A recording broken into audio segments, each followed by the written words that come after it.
You probably don't believe me when you go to the gas pump, but actually it's true. Cars are getting better MPG than even a handful of years ago. I'm Brian Cooley with the top 5 latest reasons why that's the case. We're going to rank these guys by the percentage improvement each one has made in how much your car guzzles. Number 5, a multi-stage oil pump. Total savings about 1%. Yeah, we're starting small here. The idea here is an oil pump that only pumps as much oil as the engine needs. Radical idea, because most oil pumps today are dumb and they just pump more oil as the engine revs higher, not as it needs more oil and lubrication. The upside here is the engine spends less time turning all the load against a pump and more of its fuel moving your car down the road, which is what you want it to do. Number 4, CVTs and DCTs, 6 to 7% improvement. Continuously variable transmission, that's the first one, and dual clutch transmission, that's the second one, have become much more common lately. The former saves fuel by keeping the engine running at the perfect sweet spot. The latter by always having a locked engagement of the gears like a manual transmission, because it is. It just does the shifting for you. Number 3, active cylinder management, about 7.5% improvement. You may have a 6 or a V8 in your car, but that doesn't mean you need one all the time. Engines with active cylinder management can shut down, say, half their cylinders when not needed. It's not a new technology, but now it works so seamlessly you won't even know it's happening. And if it sounds wimpy and green, know that it's standard on the new Corvette Stingray, for example. That's part of how it does 455 horsepower and 29 mpg on the highway.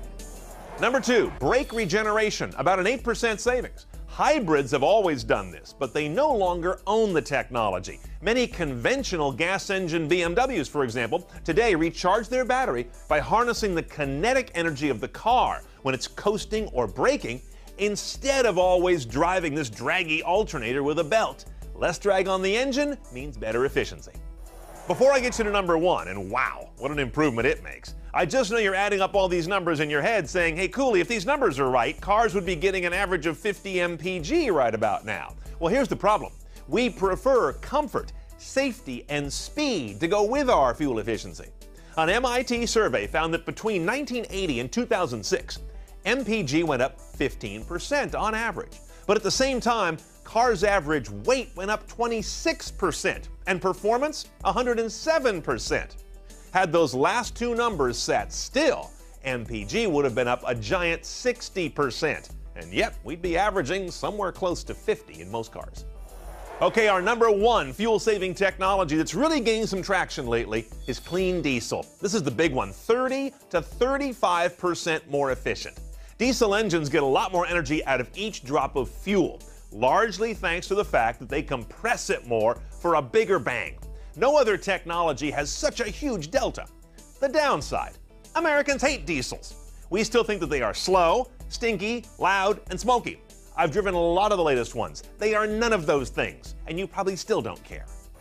To stay on top of more fuel-efficient technologies as they come down the road and all other tech around cars, go to cnetoncars.com. I'm Brian Cooley. Thanks for watching.